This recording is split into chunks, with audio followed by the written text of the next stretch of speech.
But have you seriously been bullied or harassed for your diversity? When my nonna found out I was gay, she was waiting for it. She told me, you're going to shave your head, Dana. You're going to shave your head and you're going to start dressing like a man. But it's also, you're not just accepted for who you are. You have to work, because if you don't work to be integrated, if you're not seen at least as doing the effort, then maybe you're not very much accepted. And actually, I dissociate myself from this need of male acceptation. It was really like male acceptation. I really like put it away, and now I'm just like, I have both. Like when I'm in a space, I really see it. It's so shocking for me. Wow.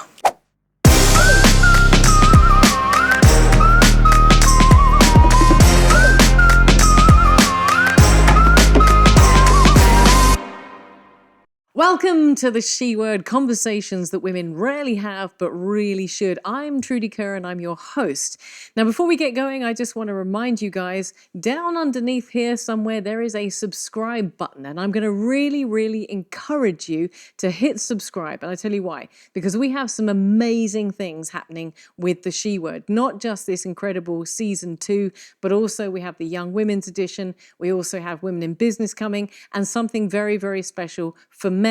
So if you subscribe, you'll be able to hear about it first and before everybody else, just down there, somewhere down there. And also, if you are one of our Patreon subscribers and you've joined us early on this show before anybody else gets to enjoy it, then I want to say a massive thank you. Just by being a Patreon of this show, then you are contributing, because 50% of the profits of every single Patreon subscriber goes directly to the Richmond Foundation to support women who need therapy but maybe can't afford it. So thank you so much for you if you're a Patreon subscriber as well. If you're not, go to Patreon, subscribe. So last week, we had a brilliantly lively show with 3 powerhouse women looking at what it is to be a woman. This week, we're looking at the theme of diversity. If you look up the dictionary definition of diversity, it will tell you that diversity is the practice or quality of including or involving people from a range of different social, ethnic backgrounds, of different genders, sexual orientations, or other groups. We already know that through this show that we are diverse women, but we have common elements that hold us all together. And this is what we're going to be looking at through this show. The differences that we have, but those things that bring us together as women. And I want to just tell you now, because we got started a little bit late today recording this show, and you ladies have just spent the whole time, whilst you've been in makeup, yakking away. You've never met each other, have you? No. Which I find absolutely amazing. And this is exactly why we're doing this show. So first of all, I'm just going to introduce you, and then I'm going to ask you in a moment to introduce yourself and add a little bit more detail. So Makenda, you are a 30-year-old French-born black model. You are absolutely gorgeous. You've worked across Europe and in the Middle East in marketing, film, content creation, but always as a fashion model. Yeah. So always doing that as well. And now you've made Malta your home, and you're bringing diversity to the catwalk. I try. Which is amazing. Now, I'm going to come back to you in just a second, because I want to find a little bit more about your backstory. But thank you so much for being here. I'm really excited. Invitation. Thank you so much. Amy, you are a marketing manager here in Malta with a heavy and healthy social media following. You use your voice to speak out for the lesbian community in Malta and bringing that community together through the Insta page Peach, which is fantastic. But you also share your life and adventures with your fiance, Jamie. So we're going to come to you in just a second as well. Samantha, thank you also for being with us. You are an amazing activist and have been since your teens. You were rushed to hospital in 2018 for an urgent operation and subsequently diagnosed with Marfan syndrome, which I know nothing about, after suffering a mild stroke which affected your sight. Yeah, I'm visually impaired from my right eye, basically. And we'll find out a little bit more about that in a second. But undeterred by your disability, and I love this part of your story, you were named Malta's new Disability Commissioner in 2021 and appointed Domestic Violence Commissioner this year, and you're going to be coming back on the season later on to talk about that as well. But first up, ladies, thank you so much for being here.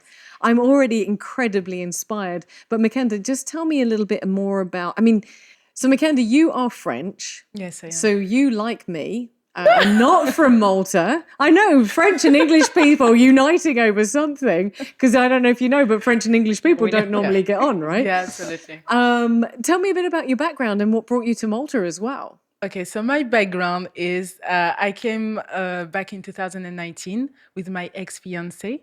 I was living in Poland for 1 year, and the plan was to come to Malta, but we had a little stop in Poland for 1 year. And then I arrived to Malta. I started working in marketing as well. And here is my journey. Like, I got engaged, and then I broke the engagement, and I stay in the Highland. And I said, okay, what am I going to do here? So I just continue my career in marketing. I continue as well as a side hustle doing modeling. So I get to know a lot of people in the industry.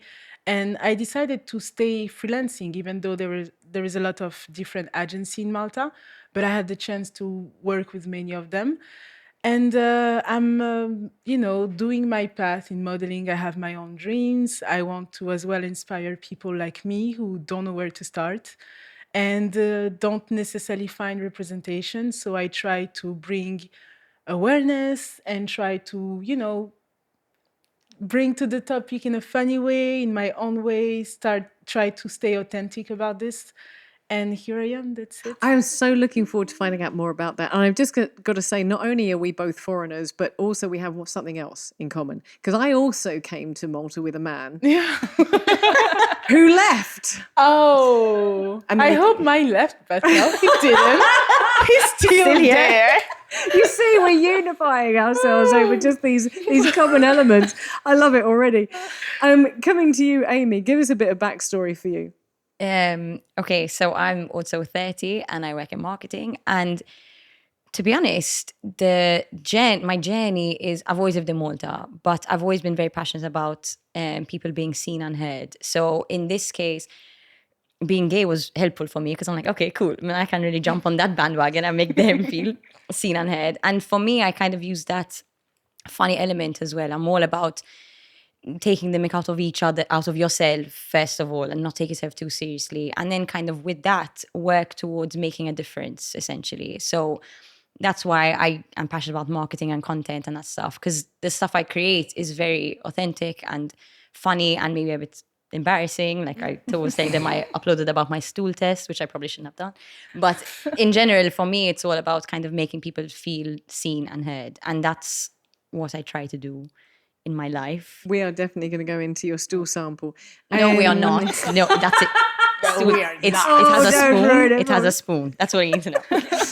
I happen to have done an advert for the company that does the stool samples. I know all about it, and I know that little spoon. So then, coming to you, Samantha, a little bit of a backstory for you as well, because yours is quite an extraordinary story. You've always been an activist. Yes, I have been. I've started my activism on gender issues, basically, and women's rights. Eventually, also, I have a sister who has a disability, and I am an advocate also for the disability sector, have been. But eventually, I also learned that I myself had a disability, which obviously doesn't show. And that's a whole other spectrum. When you have a disability that doesn't show. Maybe that's a discussion for another day. So basically, it happened in 2018. I was rushed to the emergency. I learned that I didn't learn. I mean, I was conscious and unconscious coming and going. And I had to do a very urgent surgery, which was a life or death surgery. But miracles happen. And I think I really had good doctors. And I survived and I wasn't touched, as in I was touched, but I came out and I had a very positive kind of reaction to that. So I wanted to start prioritizing myself, my life, and even strengthen my activism. A second surgery happened in 2020. It was during COVID. This time it wasn't an emergency operation. So I had to fly to the UK, which was during COVID, so very stressful. Not a lot of people could fly with me. We had to do quarantine, and anyway, it was very stressful. It wasn't the same situation then, but I mean, I'm still standing. You know, I try to advocate, especially because Marfan syndrome is a rare condition, and there are so many rare conditions. Like when you start listening about the different situations that different people are facing on a day-to-day basis, like things we don't even hear of. Yeah, but I mean, I've reached out to people from the community internationally. You do get a lot of support, but yes, awareness about it is definitely very limited, I would say. Again, we're going to come to that, because just listening to each of you ladies talking, I'm already going, oh, I know how that feels for me, and I also know about stool samples. I'm just kidding. But I had a horse riding accident, and I had epilepsy for 5 years, and I know what it's like to be affected by something that not necessarily can be seen. Mm-hmm. And so already around a table of diverse women from 3 different countries, we're already connecting, and I love that. So I want to give you some statistics first of all. Groups formerly seen as minorities may reach majority status by 2045. 48% of Generation Z are either racial or ethnic minorities. LGBTQI plus Pride 2023 survey finds that an average of 9% of adults in 30 countries identified as LGBTQI plus, and an estimated 1.3 billion people experience significant disabilities. This represents 16% of the world's population, so 1 in 6 of us, which are staggering statistics when we talk about diversity. So just for a second, I just want to get you guys to, for a moment, define your status as you would consider yourself to be diverse. I mean, not whether it be race, whether it be nationality, whether it be section. How do you, in your own words, define you being diverse, Makenda? Actually, I started defining myself as a part of diversity when I started traveling and going out of France. Really, in France, I was more defined as a minority, and abroad, I was more a part of a circle of diversity or things like that. I don't know if it makes sense, but for example, something that I say usually, it's like in Malta, I'm French, and in France, I'm Black. So the thing is, it's really like it's a different feeling. So thanks to the travel that I started doing, I start to see myself as a woman, and I could define myself outside of just my color. And my color is remind to me in the circle of, like modeling, because I'm a part of the Afro, like when you are filling up a form or something for a casting, it's like, are you Caucasian or are you Afro, whatever, I forgot how to say, or they say even like tropical or exotic, something like this. Right. So it's not something that I go on the day-to-day life thinking like, okay, I'm a part of diversity. It's more into modeling that I have to bring it on, or when I'm into the marketing circle, like the marketing environment, and I have to be just like, okay, so we're going to do a campaign, or we have to represent something. Do we have colors? Is it colorful? Does it really represent the group or really represent the message that we want to say? But normally, it's not something I'm thinking on a daily basis. It was funny that you said that. I don't know about you guys, but as soon as you said in Malta, I'm French, and in France, I'm Black. Yeah. And the 3 of us just went, whoa, because that's crazy. We'll come back to that. But you also just said something about minorities and representation. Yeah. Now, LGBTQI plus is very, very, very key in topics and conversations and political and corporate agendas at the moment, particularly as, you know, we have Europride here in Malta and so on. So do you consider yourself diverse? How would you define yourself? I think similarly in that, in how Makenda said, in that on a day-to-day basis, though I do form part of a minority as such, I don't think of it much. Unless you're put in certain situations where there must be gay representation here. So let's add a gay person. Like, it's going to sound ridiculous, but even in a group of friends, we're 15 girls, for example, and there's me, the lesbian, and they use me as, not they use me, but it's like, oh, like she's funny and gay. It's this kind of checkbox thing. On a day-to-day basis, I don't feel it much, especially in Malta. So maybe I'm luckier here. But there are times when I do feel sort of cut off from society then. But in certain situations only. Other than that, on a day-to-day basis, I don't wake up and say, I'm gay today, so I must be part of this minority today, you know? But then sort of like Europe has asked me the same question. How do you deal with this identification? It's just as if my hair is brown and my eyes are brown. It's the same thing.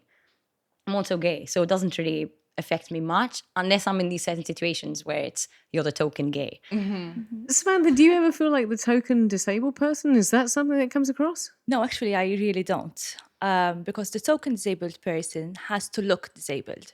Wow. So whenever you're planning a campaign or you want a disabled person, it has to be a wheelchair user, someone using crutches, someone who looks disabled. So that then there's the issue of representation of disabled people who have an invisible disability. And that's another issue on itself, but context really matters. When it comes to persons with disability, and even my own experience, it does affect you on a daily basis, because then it's something related to your health or the social barriers. Like if we're talking about the lack of accessibility, you know, if you are a wheelchair user, then I had a colleague who literally couldn't get out of the house because they were fixing the road. And these are issues that persons with disability deal with on a day-to-day basis. So it is, yes, completely different. But for me, because also when we define disability, it's more of the social barriers in relation to the medical and biological element. In my situation, my health is really more of an issue. So I struggle when I have issues with my health more specifically, rather than the social element. And because also I can talk about it or choose not to talk about it, let people know that I have a disability or not. I mean, I don't hide it, everyone knows. But then for me, diversity is even more than that, because being a woman, being a young woman, I'm moving out from that category, but and being a young woman in leadership, and that's why context matters, because as a young woman in leadership, I face different challenges and different experiences just because I'm a woman. Because when you're talking to young men, obviously I'm just talking about gender dynamics here, but or you're talking to even older women who have more experience and older men who have more experience, then the dynamic is very different between the different groups. And when you're talking to another young woman, it's like haven in leadership, because she's really understanding where you're coming from and the challenges that you're experiencing. So you're defining younger generations as being more accepting and more open? Not necessarily as being more accepting. I mean, generally, yes. Wow. Because obviously how mentalities have changed over the years. The older generation usually always looks at the younger generation, like it doesn't matter which generation and at what time, but the older generation, I don't want to sound ageist because I'm not, but older generations usually perceive younger people as, because younger generation are usually more impulsive, more or less experienced in life, generally, yes.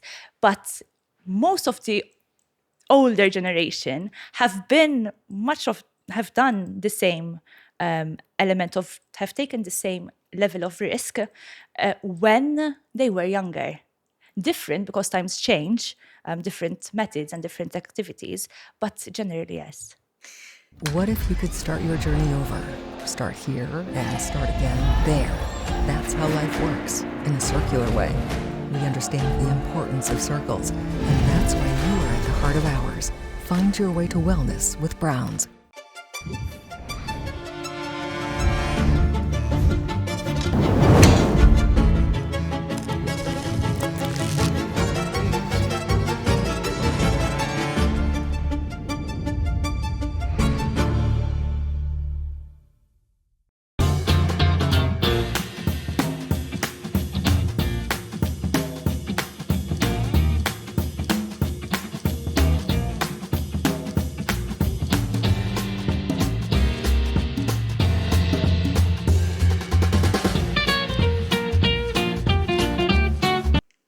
I'm going to ask each of you, because you made me think while you were saying that, I'm going to ask each of you this question about isolation. Because being part of a diverse community or a diversity, and the reason being I'm talking on this because you said I can choose to be vocal about my diversity or not. You can choose to do, and that puts you in an advantageous position. But still, if you are part of a minority or a diverse group, it can be really isolating.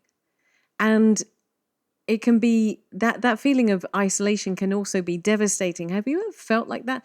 You've come, Makenda, you've come to Malta at a time when maybe in Malta we're a little bit more open to diverse nationalities and so on. When I first came 18 years ago, it was not like that. With all due respect, it was Maltese and British, and that was pretty much, wasn't it? There was pretty much the only people that were here.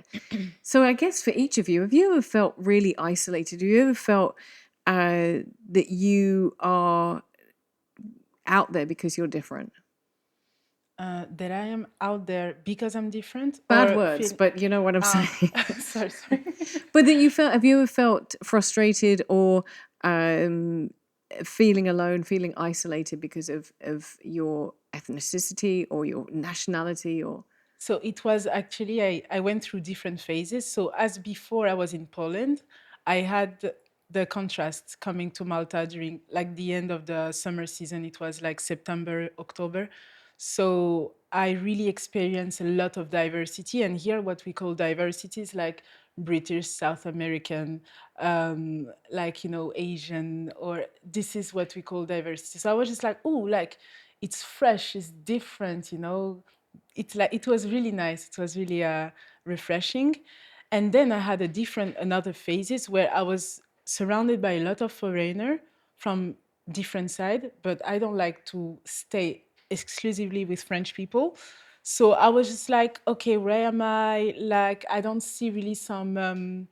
I want to feel a bit like at home because I missed it because I was already like over a year abroad and my family, all these things. So I find a group of friends who are French and African from the African diaspora. So what we call the diaspora is like, you have African, Ivory Coast, Congo, you have like, and the things like as they are French, in France, it's always related, most of the time, related to the previous colony. So French-speaking colony, people who migrate, they are, like when they create group, it's like French speaker group. So it's totally different as Nigerian, for example. So here in Malta, there is a lot of Nigerian and so on, but it's not the same as being with French people from diaspora because they exclusively stay together because they speak French. And it was like a refreshing time for me. So it was the second phase of me feeling like at home, you know. And now I feel like I can balance because I'm not really attached to one specific group. I like to really I have so many different interests that I cannot stick to one group. So I have the chance to be able to kind of choose. And thanks to that, I find my balance. So you kind of turned it around. Yeah. You turned your color and your nationality to your advantage because actually you have more people to engage with. But you also mentioned when you came to Malta, you wanted to engage with with Maltese. It's exactly what I did when I came here. I said, I'm not going to just hang out with English people because there's really no point in being here if that's what you're going to do. And I love that. And that must have been a hard work, was it not?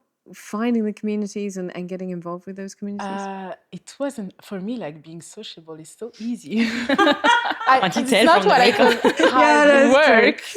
It's not really. It's like, I think it was, I had a preparation time about how it is, like how it's going to be for me to speak English, because my English evolved with time. But before being in my relationship, I wasn't speaking English at this level. So my previous relationship pushed me to engage more in English and develop this ability to express and articulate my emotions. So at the beginning, I was frustrated. I was just like between anger and happiness. And then I had just like, I was reading, I was watching film in English. I was just like, and I got ready to come to Malta, find a job. So I just, I was really like checking everything about the life in Malta before coming to Malta. So when I arrived in Malta, I was just like, oh my gosh, I'm ready for this. So that's Listening the to you as well, because you're talking about language there, and I'm English, so we're renowned for being lazy, and I do speak Maltese. I speak Maltese not badly actually, but every time I speak Maltese, a Maltese person will say, "Ah, hello, Ali, how Trying. sweet you are." So that stops me. And I do It's speak so French, but I've kind of stopped at le poulet dans la maison avec le haricot vert. That's as far as I've got. I don't know why. Dans le poulet.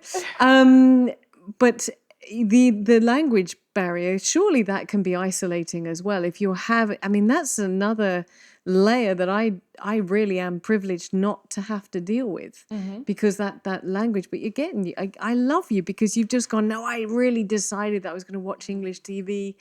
And as I said, there's always a bit of a thing between English and French, right? You make it up. You're No, making it I'm a thing. teasing. I'm teasing. Honestly, I'm teasing because there really isn't.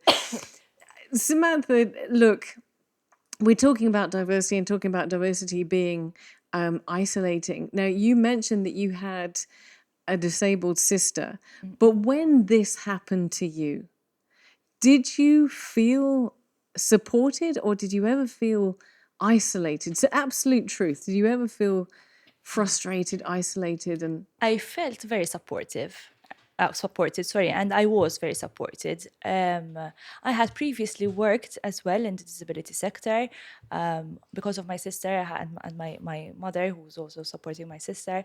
They had a really good connection with the disability sector, even me, myself. So I knew who to refer to. I worked in it. I was aware about the definitions, like the theoretical elements and the services provided. So I was aware. But really, it is isolating. And for me, obviously, it came as a shock. I thought my first surgery was a one-thing time and it's not going to happen again. It wasn't the case. It affected me psychologically. Not because how people are, it's not how people are going to perceive me. For me, it's more now it's when is it going to happen next, there's always this element of anxiety that's surrounding it, and that if it is going to happen, the risks, the stakes are very high. So yes, there is an element of, I spoke about this publicly as well. People with Marfan syndrome have a tendency to have more risky pregnancies.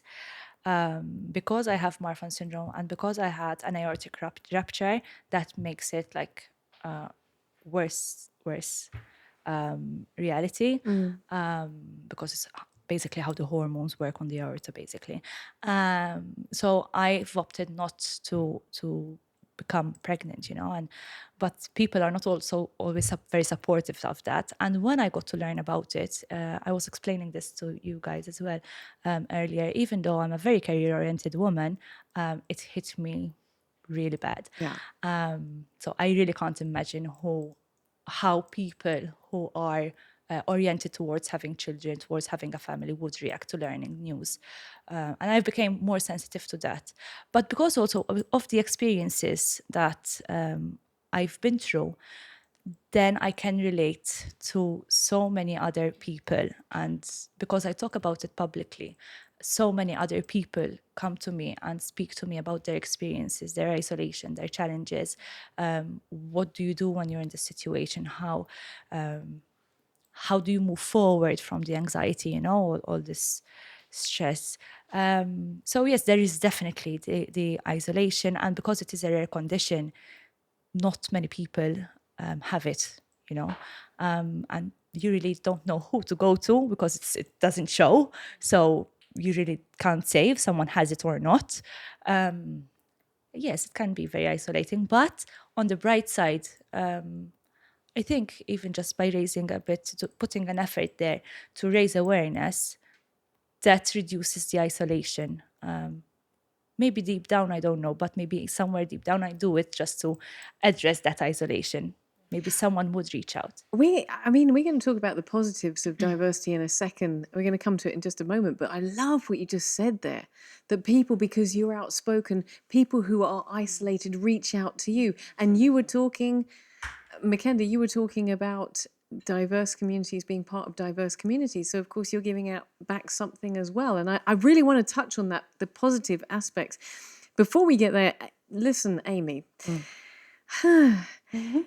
LGBTQI plus, or let's just say LGBT for the time being, is now very, very key in people's minds. That it's really there. People are responding to it and to the community and including the community. However, when I first came to Malta, Malta was the second most Catholic country in the world, and there was not even LGBTQI plus on the spectrum.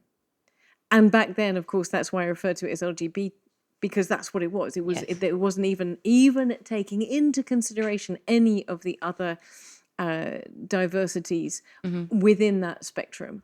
So I guess my question, I'm going to be really nosy. Go for it. And ask, how long have you known that you were lesbian? And before this became more socially acceptable than it is, did you feel isolated? Did you feel on your own? So I mean, considering kids are coming out so early nowadays, which is easier in a sense because there's much more representation now than there was then on a global front, not just locally. I came out when I was around, I think I was 18, and I was in a relationship with that guy for 3.5 years. So that was a bit shocking. But I ended that relationship not even knowing that it was so not talked about that even the thoughts I had as a kid, I just genuinely thought that everyone had these same thoughts. And yet there was a sense of, I shouldn't talk about it. For some reason, I had this thing in my brain saying, you shouldn't talk about it. There's something wrong here. Although then I kind of thought that maybe it was normal. The isolation was almost self-inflicted because part of me knew it wasn't normal. And then I remember everyone freaking out about hot guys at school, and I was kind of going along with the motions of saying, I'm so hot. And just kind of as time goes on, I'm like, okay, this is not normal. And again, there's no one around me, no one at all, not on TV, not in movies, not friends, family, no one who understood or even felt the same way or was out or any of that. I mean, the only representation I had was Will and Grace, and even then, right, it wasn't clear because it was two gay men as well. So, and then as time went on and I grew up a little bit, and I'm a person who tends to not care so much what people think, or I try to kind of work towards that. And I sort of started feeling a bit less isolated. My family took it very well, most of them. So that was really helpful. I had a very, very strong support system of, it doesn't make a difference to me, that kind of mentality. But it was isolating. For many years, it was isolating. But it was self-inflicted. It was me thinking, I can't possibly talk about this, assuming that people would take it badly. I could have been wrong, but Do you think, it's funny that you mentioned about television, about representation in television, because invariably, if you saw a lesbian, let's say 15 years ago on television, there'd be a butch woman with a short hair, Oh, yeah, right? that's another thing. Always. That's another thing. Yeah, right? Truck driver. Yeah, the truck driver with the cargo shorts, you know, they're always in cargo shorts. This is another thing of isolation. It's less dramatic, but it kind of leads up to why we're doing Peach, because there's also isolation within the community itself. Though it comes together as a community, of course, especially with Europride coming up, but there is a sense of that as well within your own community. There are people within the LGBTQI spectrum who don't feel as accepted as everyone else. And that in itself is isolating. And for me, the biggest thing that I'm trying to kind of get over now is with Europride coming up, there's a spotlight even more so on the community, right? And the amount of hate that I'm seeing is baffling, considering we are number one in Europe as far as I think we're number one. I can't take it. No, you're right. You're right. And You're right. But I mean, that's even more isolating, because I thought that, I stupidly, maybe naively thought that everyone's really coming together as a country, let's say locally, as a country, we're coming together and we're supporting everyone's rights and whatever. And I read one comment of a guy saying he's going to bring a revolver to Pride. And I feel like we're just thrown back 10 years, 10, 15, 20 years. So, But I keep saying this, and we're going to be having a show about this later on in the season, because I keep saying this. Malta has gone from being the second most Catholic country in the world, second only to Fiji, to the most, and it is number one, LGBTQI plus empowered community country in Europe. Yeah, but on a legal front. Within 7 or 8 years. yes. Exactly that. It might be the legal rights, but you still have a long way for people's attitudes to catch up, because we've gone from one spectrum to the other in such a short space of time. And that's why I was asking about the isolation and so on, because I'm not entirely sure that the general populace... They've not caught up yet, I No. think. And to a certain extent, it's almost as if you don't blame them, but there is a sense of ignorance as well of, I don't want to know, I don't understand it, so I'm not going to look into it. Which to me isn't an excuse, because it just goes with everything. And if you're not informed about something, you're obviously not going to understand what's going on, so you don't really have a right, so to speak, to talk about it. So for me, it's all about education and understanding the rights and understanding, like for me, Pride, the amount of times people ask, why do you need Pride? Why do you need Pride? Why do you need Pride? If you look into the history, Yes. you'll understand why. Yes. So this is why I get so frustrated. And my friends are constantly saying, don't engage, don't fight back, because you're dealing with someone who doesn't want to learn. But for me, that is isolating, because you are pushing this community away from the general society. And this is what we're trying to do, of trying to just kind of, at the end of the day, base level, we're human beings. Why do you care so much about who I sleep with? I do not care who you sleep with. So ultimately, what difference does it make to you? It's funny, it's so emotive. But then, of course, so is colour and so is disability. yes. We're talking about areas that can be extremely emotive in the context of ignorance. If people don't understand, if they don't appreciate, if they don't connect. I can remember going back to season 1 when Carly Naudi was on the show from the trans community on a show about gender and sexuality. And Carly and I connected over one thing that she said. And suddenly my eyes, and I'm being really honest, my eyes were open to just how much I had a preconception of that person's gender or the way that they were. And great, I bonded with. I thought it was fantastic. It was one of those. I'm not too old to say it was one of those eye-opening moments for me at 40-something years old that I really was very humbled by. And I do believe that that's why we need to do more of these shows. Coming back to what you were mentioning there about being harassed, or I mean, have you seriously? And I'll be asking the pair of you this question in a second, but have you seriously been bullied or harassed for your diversity? I have it a little bit easier because I look less butch in a sense. So I don't. Not a truck driver, right? I'm not truck driver level, I suppose. The cute, sexy. there we driver. go. You know what I'm saying? So, but I have witnessed it like firsthand. Friends of mine who are maybe more sort of butch or male presenting or whatever, and they've been beaten to a pulp beaten in front of me. Where? By In men. Malta? Malta. This is years ago, but I remember being in the middle of Portugal and my friend was hitting on a girl, and as in getting along with this girl. They were getting along, they were speaking, and a man passed by, a guy, and he basically was threatened by her speaking or connecting with this girl, and passed these like super insulting comments of "you'll never be a man" and all this, as if I want to be a man. And he punched her, and she, like, it was terrible. And they feel like they can because you want to be a man, show me. And that's literally the comments that are coming out of his mouth. So the harassment then I get, which is arguably not worse than that, but still is it's sexualized, very, very sexualized. So number one, being a lesbian is not taken seriously, ever. So my relationship is not taken seriously by a lot of people. So it's either you need the right guy or it's a phase, or, I mean, I'm 30. This phase is super long. Like, Wow. That's it. And this is the element that I struggle with personally, is that it's a very sexualized thing. Lesbians are hot and men fantasize about lesbians making out, and it's always an invitation for a threesome constantly. In terms of harassment, though not physical, in my experience, the verbal is never ending. Honestly. Seriously. And I'm speaking for a lot of people. It's not just, I'm no one special. It's a case of constant, your relationship takes, I'm engaged. It doesn't get more serious than that. Like, it's serious. And it's...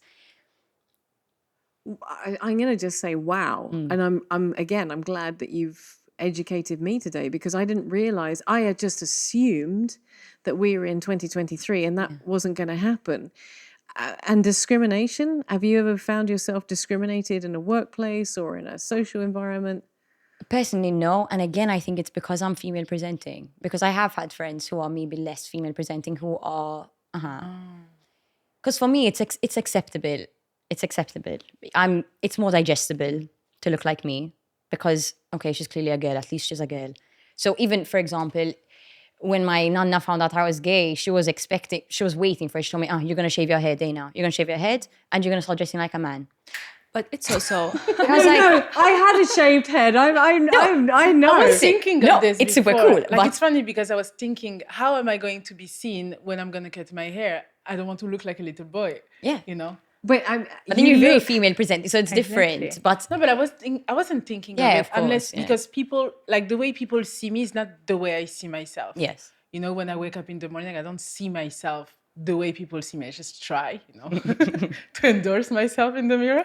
But it's not like I'm thinking I look like a female, so I can cut my hair. You know, but was there a reason? Because I've seen, I researched everybody. I've seen photographs of you with hair, which you look stunningly beautiful. I've also shaved my head for a number of years, and I fully support that.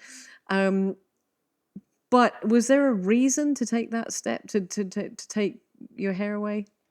It was like different things going on in my head, but specifically it was because I was about to do a trip to Asia, and it was about to be an amazing trip. Everything was about to, you know, like, we planning and everything. And I was just like, I don't want to struggle with my hair, because if I do braids and I go to the water, it will be heavy after. If I wear a wig, my wig will be wet and I will have to go all around with a wet wig. And I was really thinking of it. I'm telling you, I had like migraine just thinking of it. I was checking haircut, what should I do, and so on. And at the same time, I was thinking my modeling career is just like, something is not taking off the same way, because every time I try to fit, I was trying to fit so much, like, oh, okay, so nothing is going on right now. Maybe I cannot have casting because I have my braid and they prefer somebody with straight hair. Oh, what about if I do this and do that? And it was so confusing for me. Even in the dating scene, it was like, okay, if I have a wig and the guy tried to touch my neck, I will have to tell you, don't go that Don't way. touch. And then for the braid, it's like I'm sleeping and it's super heavy. And, you know, it was a struggle for me. Hair was a struggle. It was like every time, okay, budgeting for next month. What am I going to do this week? Okay, what am I going to do? The color, this stuff. Now I just wake up and literally go out when I want to do something. It's super amazing. simple. It's like a relief. And then on top of it, just before I cut my hair, I'm active on social media. So I start to make like a little story saying like, oh, I really like this girl. She's bold. She's beautiful. She's bold. She's beautiful. What if I cut my hair? And I was so surprised because I had so much response from men saying to me, oh, you will look fine anyway. And I was just like, that's so funny because I was really thinking I will go out of your spectrum of interest and I will be just like floating around, just like in peace, you know? And actually I dissociate myself from this need of male acceptation. It was really like male acceptation. I really like put it away. And now I'm just like, I have like when I'm in a space, I really see it. It's so shocking for me because it's still ongoing process, you know, of understanding that when I go to people, oh, I don't have hair. Sorry, you didn't know me like that. Really, it's so funny. So when I'm in a space, I really see the way men are looking at me. It's like, wow, it's really like, wow, we just see you like, because I'm working in an event venue and so many men comes to me, so many women comes to me, just like, you look so gorgeous, you're so beautiful. It's like being something so different that you are obviously visible. Ooh. And that's a big statement in itself. Because you've not just embraced your diversity, you've taken it to a whole new level by saying, you know what? As you said, people see you and they respect you and they embrace you even more because you've made a bold choice. And when I started following you, I was like, dang, this woman, she's beautiful, but she's a tiny bit too strong for me. You know what I'm saying? I'm going to have her on the show. And actually, you're the gorgeous, cutest, little, wonderful, most person in the world. But you do come across with this very, very bold strength because you've taken the choice to take your hair off and people have to accept you for who you are and not to look at anything else. Do you ever get harassed or bullied or discriminated? I don't think so. Like, you know, I come from France and France is known to be diverse and cosmopolitan, but the racism is really strong there. There is like an untold type of discrimination that made minority having like, you know, like a glass ceiling where you will not have certain position. You will not be able to be seen in a certain way with a certain respect, even though you can work for it all your life. So going abroad really taught me to be able to be and to become who I wanted. And I say it so much, you know, to my siblings who are still in France and so on. I say, go abroad. You deserve to see yourself as something else than just what France wants you to be. And it's sad for me, but I'm happy that I did it because it's my journey. And whoever wants to take its own journey, they will have to go over it and discover that we are our own limitation. Because by staying in France, you just see yourself the way France want to see you. And when you start traveling, you're just like, whoa, like they treat you as French person, no matter the color of your skin abroad, but you have to go abroad and experience it abroad to be able to see it. And that comes back to what you said, that in Malta, you're French, and in France, you're Black. Yeah. And I'm never going to be able to forget that because it's really hit home with me. And, you know, we're both not Maltese and we're in this country and we're guests in this country, but we've made it our home. And I still find that I am treated here in Malta probably with more respect than I would be in the UK. How come? Because, I mean, tell me, you are just a part of like the most classic, like, you know, like classic group. So how did you experience it? I think because no one ever asks me things on the we got an interview. Because here I've chosen to be here. I've chosen to be in Malta. I've chosen to live in parts of Malta that English people didn't really go to, whether it be in the south, whether it be in Gargur back, 15 years ago. Gargoule was just this little tiny village where you had to speak Maltese and you had to make the effort. Oh, yeah. And because of that, I feel like my Maltese friends and the Maltese community saw that I was making an effort and respected me for making the effort to be integrated into Malta. And I wanted that more than anything else. Yeah. Whereas, as you said, back in the UK, I might be discriminated against for being a woman, or I might be discriminated against for, I don't know, having a disability or whatever it is, or my age or whatever. But here, that doesn't count. I'm seen more for who I am as a complete person, I believe. Yeah. And because you have to also, as a foreigner, you have to work. If you really want to make your way, you have to really, really work. Absolutely. But then if I can come Absolutely. to that, you're not just accepted for who you are. You have to work, because if you don't work to be integrated, if you're not seen at least as doing the effort, then maybe you're not very much accepted. And I mean, obviously you have your own experiences, but from what I see and the perceptions of certain Maltese people, you really have to do the effort. You have to speak the language. You're not accepted just at face value of being who you are and coming in Malta and taking up jobs and being here, just taking up space. It's. I mean, I'm talking because I think I hear too many hurtful comments towards foreign people in Malta, especially foreign people who are actually working here, are making our economy work. I just wanted to add that. No, agreed. Because the isolation, actually, just to answer your question, I felt it because when working in the working environment, I really experience it more in working environment.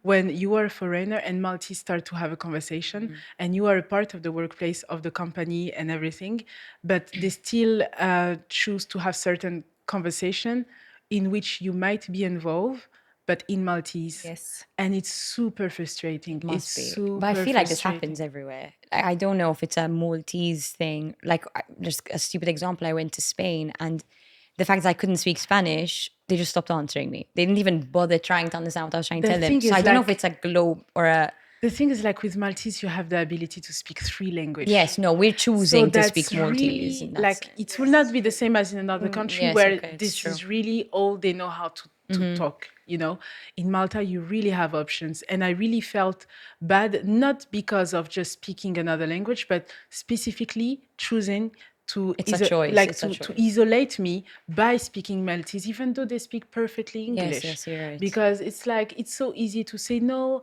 it's because we want to say certain things. Guy, you are literated, you are well articulated in English, at a level where maybe I'm not even yet. So try to make an effort, because it's super important, especially in the working place. It's out of respect.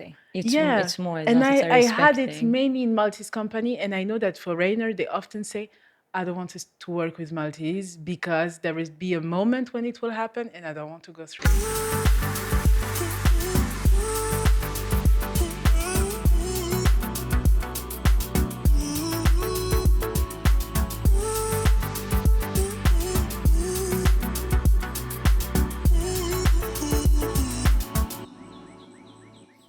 Something about the way you bounce makes me want to keep you around my mind. My mind. Something about the way you sound shakes me up and makes me get down on my.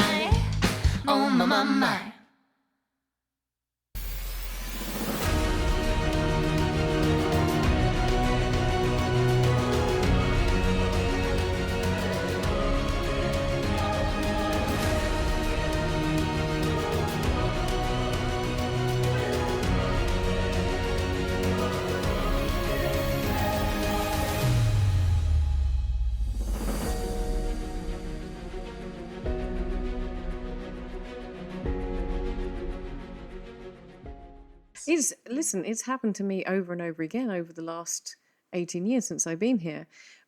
But what I understood in a recent experience is, and I kept saying this over and over again to the point where I said, I am not coming to these meetings anymore, because if one of you speaks Maltese, I understand you. If you are all speaking Maltese over each other, I do not stand a hope in hell of understanding what you're saying, because it becomes too much for me to process. But not just to justify that. I had a colleague who's English speaking as well. She understood Maltese in the same way that you do. But I was in situations where there were meetings, and I was very aware of that. Sometimes like conversations just happen and then we're changing to Maltese. But sometimes, just to make sure that I have my voice heard as well, I literally have to choose to speak in Maltese. Yep. Putting aside the fact that my colleague doesn't understand or Yeah. understands Maltese, not in a group conversation where us Maltese, we're just shouting over each other. And because we really do that. Often. You must think we're always angry at each other. Yeah, that's something. And I literally have to put that aside and say, okay, but I have to make this point. And I have to do it in But this Maltese. is exactly, and I was coming to that, and I was saying, what I understood was that it was not meant intentionally to isolate me. What I felt was isolation. I didn't understand what was being said because I was trying so hard. Everyone was talking over each other, but I still don't understand what's being said. But it wasn't intentional. It wasn't like, okay, let's have a conversation to exclude Trudy. It was, we are in Malta and we are a group of very diverse individuals, and we have one thing in common, and that's Maltese, because some people spoke English better than others, and it was their default. I am the visitor. Yeah. But what you made me think of is, in that moment, how isolated and ignorant I felt. Because it's real, it's true. It's, if you can't communicate and you know that the individuals can speak English, but for whatever reason or not, it's not a case of respect. I totally, utterly respect it. But the feeling that I had inside was, wow, I feel very inadequate. I feel Small. second class. Almost transparent. Like, Yes. that's Yes. really the feeling. We're talking about discrimination. Have you ever experienced that, Samantha, with your disability? I mean, you spoke out and you've been recognized as a spokesperson, but have you ever been discriminated? I have. But I don't feel I have been discriminated by non-disabled persons, but rather by disabled persons themselves. What? Yeah. Right, then we look at each other. It's another like Yes.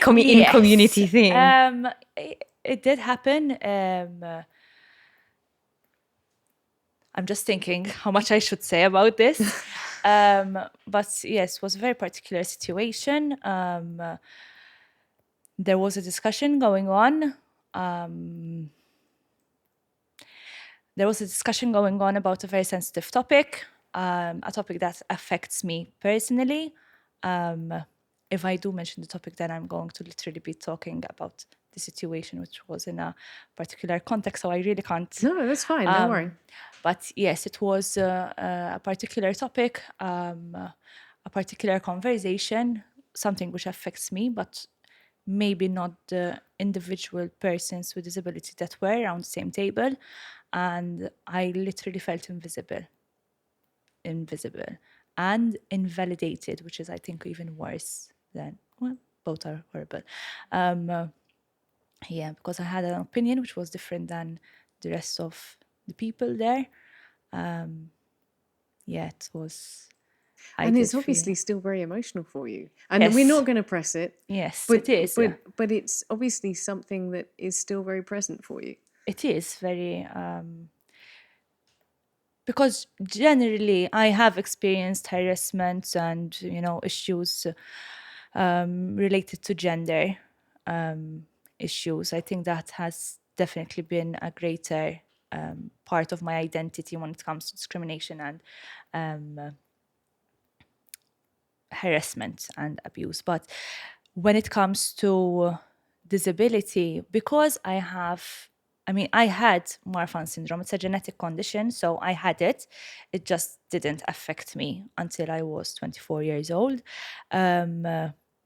So I learned to live my life without being aware of my condition, thank God, to a certain extent. But because my condition is invisible, because I still go about my day-to-day, like non-disabled people do,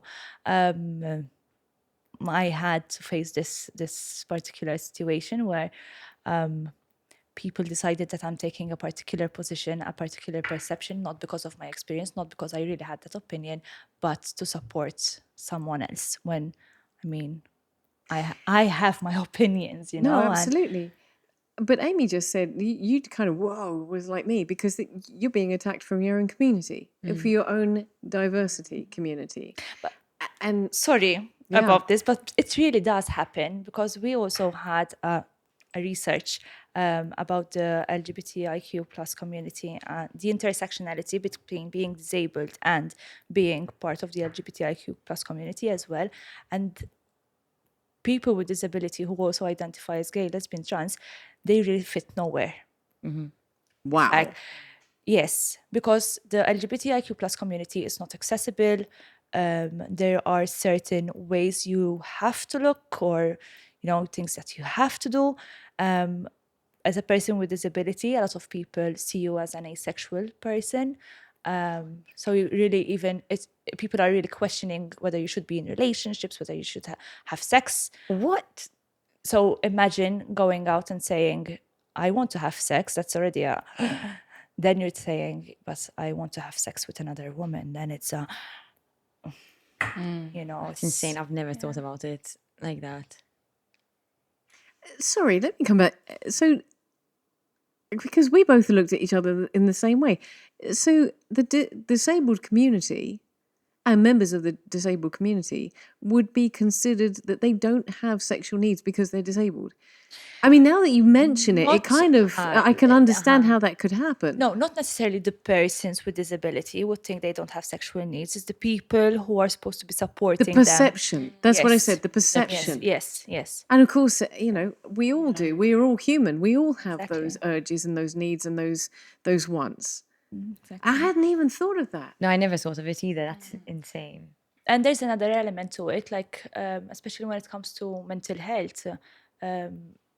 Some people are just more hypersexual than others. If you have mental health issues and you are hypersexual, then that relates to your mental health, as in people perceive it as being an What issue do you with your mean? mental health. If you're hypersexual, it's Yes, and you have considered mental to health be a- issues. It's attributed to your mental health situation, as opposed not to just because it being of a human just.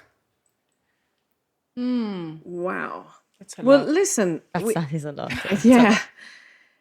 So that gives us the challenge. If for instance, humans are highly tribal and we stick to what we know, we stick to the people that we associate with, how do we then, as women within diverse groups, how do we educate? I hate that word educate, because it's like we need to teach everybody else how to be, and I don't believe that is at all. Just by sitting around this table, That's I education. That's it. That's education. I know, It's having a but you say conversation. educate, and people are like, ugh. But that's the thing. You have to make it not so serious and formal. Like to me, that's the trick. So for me, it sounds stupid, but it's using social media. It's showing my life with Jamie, and normalizing it. Just normalizing it and making it funny and showing that my life and my relationship with a woman is pretty similar to yours. Just because you're straight and I'm gay, it makes no real difference. So for me, and I think it just covers all issues, education, in inverted commas, can just be awareness, having a conversation, sitting down, having a drink and being like this, having this conversation. I would never even think of these things. And yet, she's not schooling me. Yeah. But I am going to go home today and say, I've learned something. I've today. really learned something, or at least opened my eyes to something I didn't even know was a thing, or was, so that's enough. I'm taught. So that's it. Can I challenge you, Amy, right now? Because let's say that there is an elderly couple in Rabat who maybe don't understand the LGBTQI plus community who Europride is going to mean nothing to them because they're like, that's happening in Valletta and I don't really care and it's not going to touch me. Do they matter to you? Does it matter to them that they understand who you are? Oh, this is my constant battle. And if they do matter, how do you reach them? And this applies to both you ladies as well. So I'm coming to you in a second because Same people in Rabat? Same as the couple in Roma. this poor couple. Let's all go around their house with tea cakes and scones and things and educate them.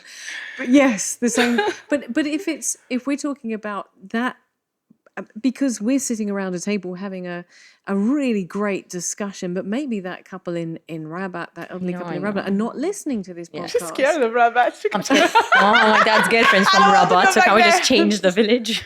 Okay. In Gargur? My uncle's from Gargur. You're just hitting all the family. Zurich. We came with Zurich, we're safe. Okay. Oh my gosh. It's a tough one, this. It's a constant internal battle for me because I feel the need to vocalize, or at least I'm a person who thinks if you sit down at a table, you have a conversation, you're both open to listening to each other's opinions and perceptions, you can get anywhere in life. Again, I'm very naive. I think that things can be sorted. And for me, it's about being open to listening and understanding where these people come from and what they think and their opinions. I'm not going to lie. I'd probably give up on the elderly couple in Rabat because there's so many times I try and vocalize this and have a conversation and I can stay calm, no problem, and hear all the hate and hear all why they think we should be in hell and stuff. It's fine. But that to me shows that you're not open to listening. And once you've shut that door, I can't pry it open, no matter how much I try. So who do you care about? If it's not this poor couple in Rabat, bless them. I'm sending you around. Zurich. Zurich, okay. If it's not this poor couple in Zurich. I do care, but I only care if you care enough. If you care as the elderly couple, right? If you care enough to open your eyes and just listen and understand, we can agree to disagree. We can agree to say, listen, this is your life. I understand. I don't necessarily agree with it, but as you were, that's fine. That's already being open to it. But the majority of the time, it's not even that. It's just shoving it down my throat how I'm wrong and I chose it. And I mean, who the hell would choose to be gay? And all these. And I feel like there's no room. There's just no room. So when there's no room, how are we supposed to? I chose this elderly couple in Zurich, bless them, Mary and Joseph, we'll call them. Biblical.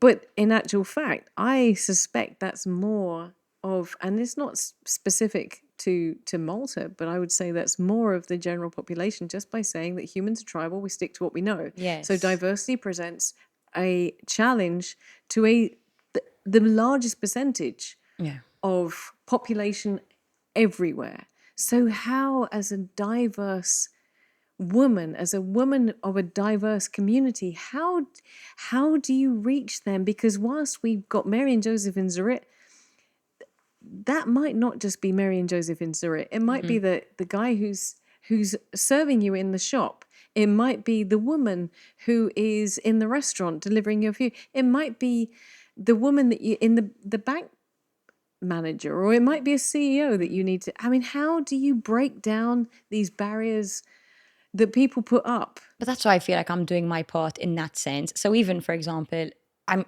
hoping eventually we get to a point where people don't even need to come out. So, and that's kind of how I live my life. So for me, even if I bring it up in conversation, I'll mention, my girlfriend, Jamie. I won't make it a big deal or anything, but it's just a normalization of things where it's just people have to, whether it's the old couple or whether it's my uncle or whomever, they have to accept it because I'm putting it plain and simple, like Jamie, and I mentioned her, my girlfriend did this. They're not going to have time to be like, oh, she's gay.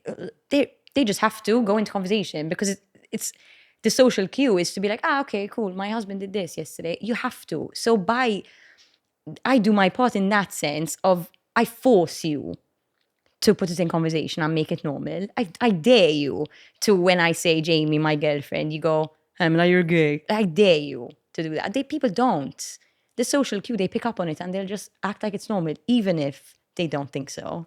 But do you have to emphasize that Jamie is your girlfriend? Yes. Because Jamie is both Because Jamie girl is and Jamie is a unisex name. So Exactly. yes. But even with photos and stuff, I make it very clear. Like, I'm very active on social media in terms of it just being normal. It's normal.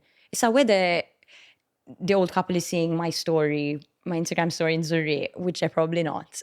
But I'm so open with it that I can't reach everyone, but the aim is that. And that's why we do Peach. It's for the same reason. It's just normalizing it, and eventually people are just going to have to suck it up and be like, okay, cool, I do. My concern is when Mary and Joseph and Zoria are actually the grandparents of, or just the Yes. parents of someone who's gay. Or My hope is in just the future generations, just like our generation is way more accepting, that you'll find a few, Yes. okay, but that's where my hope lies, because my nana died hating it about me, and we were best friends. I mean, ultimately, she didn't speak to me for 6 months when she found out, and for me, it was we were extremely we were extremely close, and I had it easy by comparison to other people who came out and had it really. My parents were super accepting, but my nana, my best friend, refused to speak to me for 6 months, refused to pick up the phone, stopped visiting, stopped anything, and that hit me so hard that I said, okay, shall I hide it? Shall I not? Ultimately, I decided, listen, she's either gonna love me for me or not, and definitely. she came around. I mean, she still hated it. And every wedding, she'd look at the other side, like the groomsmen, and be like, the hell with that. It's really hot. I'm like, no. And there'll be Jamie next to me. But it's just a case of, again, she was the most extreme, she thought that gay people should live on an island alone. But the thing is, like, understand as well her background. She was, Exactly. you know, it's like the time that you became who you are, it was okay around, like, before you're 15, something like this. So imagine her time being like coming through, like being a baby to a teenage and having all of the bad information about gay people. She grew up like this, and then she goes through life, she had kids, and you tell her the information she I know. heard 30 years before from an advertising that was saying gay people have to go left and just like other people to go, you know? It's very and true. then she just stick to it. It's like kind of a trauma, but from information. It's like a traumatizing information that she just stick to it, you know? Yes. And I really think Yes. sorry. No, From I'm just agreeing Yeah. with you. I think what you've said is really profound. So maybe we From should be a the- bit forgiving. I mean, maybe. from the, like, every time I approach it, it's like, even the way you were asking, you were maybe coming to me after saying, like, how do you make people accept? I mean, honestly, I just smile. Smiling is my thing. So when people see me, they don't see my color, they just see the energy of it, of my smile, of what I bring to the table. So this is why I would say, when people have an opinion and they come with a background, you have to understand that they come a long way, that you don't even know what happened Yes. before. You don't even know, like, I know, this but it's very time it hard was- to look past it and But say... the thing is, like, as much as you want her to accept you, Yeah. accept her with all of the things she never had the chance to talk with her parents, all of the things that, you know, she just left this world without having to question her own sexuality, maybe, and you just brought something on the table, like uncooked And steak. forced It's her just to like, accept do it. something with Yes. this, you know? No, you're right. And a lot of people who, when we were saying, like, a lot of people who have anger about it or hate about the topic, there is a big part of ignorance, plus their own trauma, plus their own existence that they don't question, and they just have you telling them, you should be this or you should. No, but then at be what point we make you're right, but we make excuses in a sense for these people, because everyone has trauma, everyone has a past, everyone has.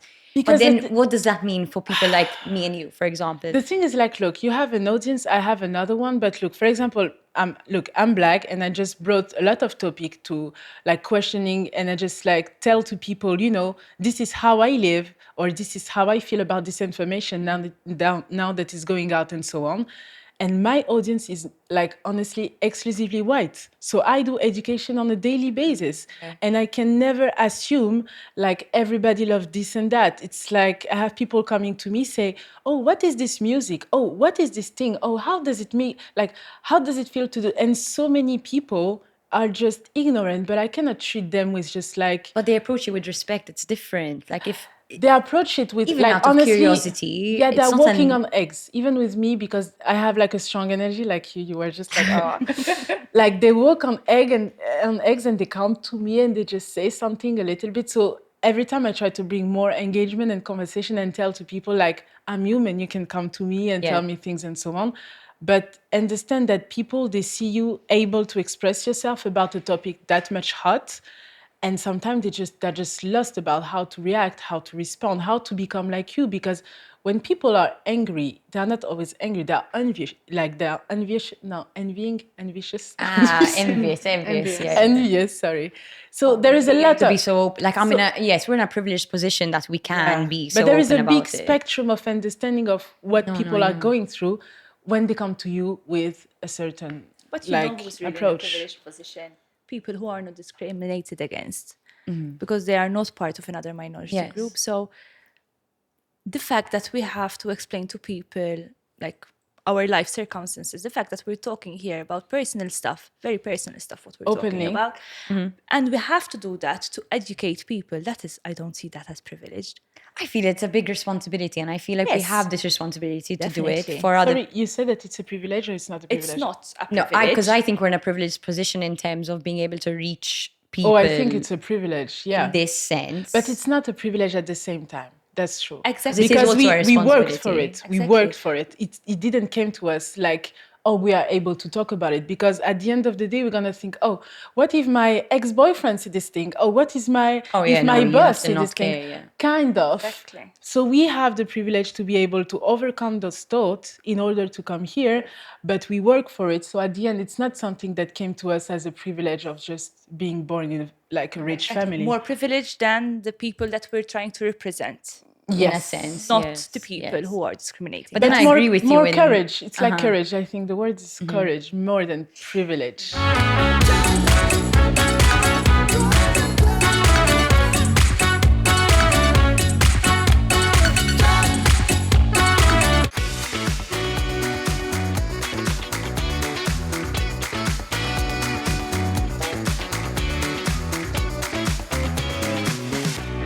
Yes, I think so. There's something that's consistent with all three of you, absolutely amazing ladies, and that is that you are unapologetic for who you are and your diversity. And I love, Makenda, I love your attitude of, I'm just going to keep smiling because I got a big smile and they're just going to have to accept that. But you're unapologetic about who you are and you're unapologetic and you shouldn't apologize and you shouldn't apologize. And I think that is really important, that if you are of a diversity, you shouldn't have to apologize. And I want to close. I know. Close. I know. No, wait, but should you have... Can I just ask you this? Yeah. Or ask the table this? The team. The table. So Yo, you team. shouldn't have to apologize, right? We say we're in agreement about that. We shouldn't apologize for who we are. But should we constantly have to justify or explain? That's what I struggle with. But this is what I was picking up with, is that you're unapologetic about yourself and your diversity. But then does that mean I have the responsibility to be. You have to be? Yes. That's but enough. Is it? That's your statement. And then Be. what happens Just- to people who are giving you the hate and stuff? Is it my responsibility to just close an eye and be like, or do I engage and No, you don't teach have or to engage whatever? with everyone. But you know, you mentioned something that really struck me. When you were talking about people and people's change and people's attitudes, I thought to myself, you know what? It was only 60 years ago in the UK, where gay men, not even 60 years, where gay men were chemically castrated. So we are talking about a huge change in a very short period of time. And then you look at Malta, I'm going to keep saying this, second most Catholic country in the world, Yeah. it's next to Fiji, to the most, and you hit the nail on the head when I said it before, legally and rights-wise, the most LGBTQI plus liberated country in Europe. But that leaves an awful lot of room for people to pick up. And diversity with regards to ethnic backgrounds and colour is also incredibly new to Malta. And your way of winning people over with a smile. That's mine. But you know what? I think that's a huge lesson to us all. Be unapologetic, but also be somewhat forgiving. And you broke my heart when you talked about your... I shouldn't give up on the... no, I thought you were going to say I shouldn't give up on the couple in Zurich. No, please don't. I mean, I want to see you in Zurich with No, I Mary and shouldn't. Joseph. It's true. It's true. try to find another approach It's true. and just be just be. It will be enough. Because like the effort and the energy you are putting into trying to change people's mind is I like feel like enormous. it goes nowhere then if they're not open to just it. use your energy in like just to help people who are listening to you, Mm-hmm. you know, to your real audience, to your supporting audience, you know, because they want you full, you know. And if you are giving space for the little 10% of we don't know what's going on in the gay world and what is it about, you are just like you are losing the 10% of energy you could have used into something else, you know. So yeah. I'm going to ask for, because we are closing, I'm going to ask for Sorry. one sentence from each of you to summarize the hope that you see for women to understand diversity and to, and maybe it's Mary and Joseph in Zurich. Bless them. We're going to hunt them down and take them cookies. But just one sentence that you would wish hope on other women to understand your diversity. I'm going to start with you, Samantha, because you've been quite quiet. I think ultimately it's about understanding the different elements of one's identity to and recognize that we are not just women, black, gay, or disabled. It's just a whole lot of intersectionality, a whole lot of spectrum, and we really just need to be open to understanding each other, whether we're women or not, to be fair. Everyone, even Mary and Joseph, should be open to understanding and to contribute to that discussion, because I was really enjoying just listening to where it was going. I mean, there is so much justification we can do for people who have had their own experiences, rightly so. But if you literally don't want to understand me, then at one point I will give up. Yes. Yes, I think that's and I think, as you were saying, that 10% of energy, you can't convert everybody. Exactly. Closing. No, I completely agree with what Samantha said. I think that, let me see what I've learned at least, is to be more understanding and forgiving of what people go through for them to get to this certain point, right? So I think what can bring us all together is understanding that we've all come from different backgrounds, we've all had different upbringings out there, but ultimately we're all human, we're all women in this case, we all have our own struggles, and yet we must strive towards finding that commonality between each other and bonding over it and kind of understanding and listening. Ultimately, it's all about listening and being open. Like I said, I think you can solve anything sitting across a person at a table and being open. I'm naive, but I really genuinely believe that that's how you can just sort everything out. And I think that if we all come together and understand that there are connections between us and similarities, then we're unstoppable, I think. Don't ever not be naive. I love that naive. Makenda, last word from you, because you've been really inspirational over the last 10 minutes. Your last word. My last word. Oh, thank you so much for this. It's like, it was a beautiful conversation. And what can I say? The question was what to say to women. Yeah, what's to say to other women to inspire them to embrace and learn from your diversity? I think it's like, learn about my diversity. It's like we are more similar than you can imagine. Like, it's really not about the shape or the color or anything like this, because if you remove all of the skin, there is just bone, and we are all the same, really. So it's all about energy and love and what you bring on the table, like this table. It's just, that's all I have to say. It's like, for me, everything is all about energy. So wherever I go on earth, I will always connect with people with a smile and good energy. Ladies, thank you so much. Thank you very much. So much.